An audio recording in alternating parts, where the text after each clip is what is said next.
gosh. Okay. So what's your name? My name is Mary Lou Laboy. And why did you become a caregiver? I became a caregiver because of my parents. They taught us well because we had, growing up, I had a set of grandparents who were deaf mutes, an aunt that had Down syndrome, and my parents would take in anyone off the street that needed a place to stay, even though there was 10 of us, 10 children in the house. We would always have extra room we would squeeze in the bed all together. So it just set the stage for me to go into caregiving, so since I was younger. So you had to take care of your grandparents your whole life? Well, yeah,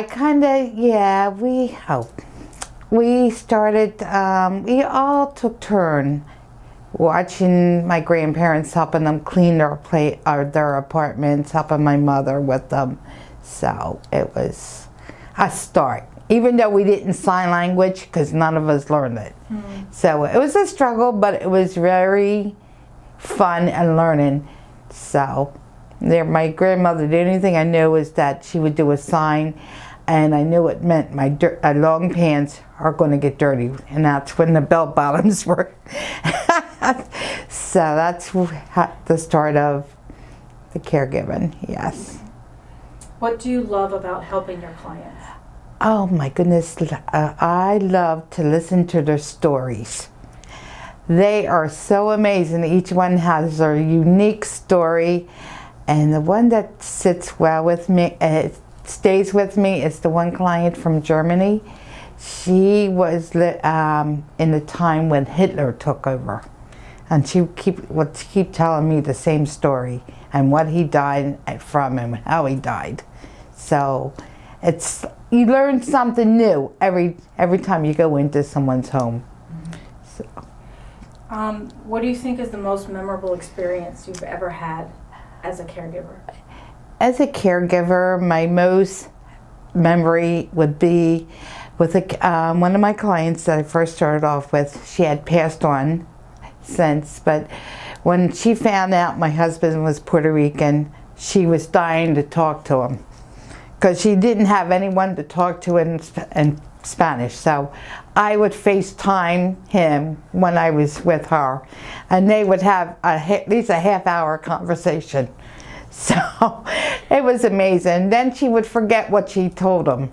So she would repeat it the next time? She had short-term memory loss. So it was just like, and then she'll say at another time, please get what's his face on the phone. And I would bust up laughing. So I would say, okay, well, let's get your sweetheart on the phone for you. So, and then she passed on. So, yeah. So that's one, yes. Can you tell me about a client that had an impact on your life? If they reminded you of something you forgot, or they taught you something that you learned something from them, or your life was different because of them? Oh my goodness. This learning from each and every one of them, the stories, and yes, I did learn, especially at cleaning, how to just use a sweeper on the tiles, which I would just use a broom and dustpan. No, use the sweeper. So that's what I do at home now. So it taught me how, and it picks up better than a broom does. So yes, and the unique, yeah, so unique. There's like 3 of them that uses sweepers on their tiles. So that taught me, but one story, it was one of my clients, she was from my hometown.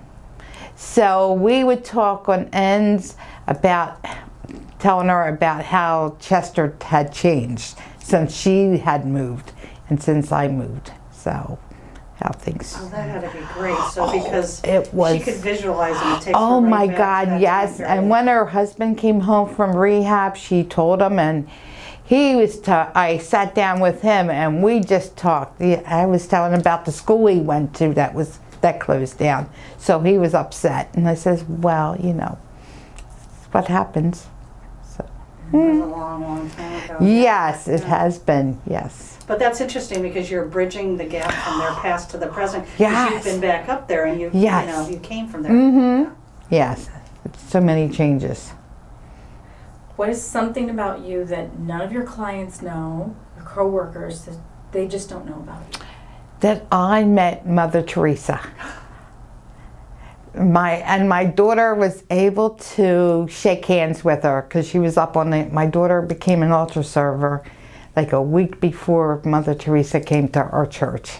So she was chosen to serve Mass with the priests. So yeah, it was amazing. Yes. Where were you when that happened? I was guarding the people from the pews to try not to get them out of the pews. We had to stretch our arms like it was a hand link, trying to stop people from getting out of their pews to touch her. But where was Mother Teresa? Were you in like Rome or? We were just in the room. She stopped and nodded to every one of us that were helping her, and she just spoke to each one of us. And who set that up? How did that? I don't know who set that up. She had a convent that was the old school from where I was born and raised in Parishway. The old rectory that there was a set of nuns that were from her country that were there. So she came to visit them, and she went to the St. Catherine Drexel Parish, where I belonged to at that time. What year was that? Oh my God, my daughter was like 12, 13. So what's that back? I don't know. She'll be 34, so I'm not sure. What's that, about 20 years ago? Some years, yeah. So 1998? Is that somewhere around there, yeah. And like I told her, I said, don't forget this because she's going to become a saint. I said, you just met a living saint, so yes. So That no. would be an incredible experience. It was amazing. And she was going to shake everybody's hands, but she never got to. She got so far and then she got too tired. So, yeah. That's a pretty great memory. Yes, it is. Yeah. Yes. What is something that you wish more people understood about caregiving or taking care of our elders, or just something that if you could tell the world, what would it be about caregiving?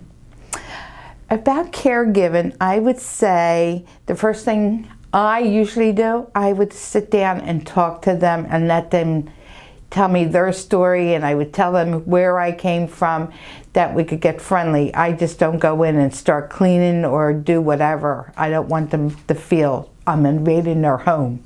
So we just sit down and get what's that? Acquainted. Thank you. We get acquainted with each other, and then every time I start my day with them, when I go in, we catch up before anything goes on. So, yeah. Do you think that the generations now understand how valuable our elders are, or have relationships, or even have a connection like we had with our grandparents? I don't think so. I just think a lot of this generation, I think it's just they're focusing on themselves. And it's like I told my children what my parents taught us. Growing up, I taught my children. I got them into volunteering when they were little. So they know the value of an elderly person and what their needs are. So I'm hoping they continue, but I hope everyone out there will also take their time, because you never know where they came from, what problems they walked into. So each one is unique, and some of them could be nasty, but you gotta overlook that. But mainly, they just need someone to talk to. I have one client that just wants to sit and talk for 2 hours straight. And I might hear the same story over and over, but you must listen, because sometimes you might pick something up that you didn't learn the last time. So everyone's unique.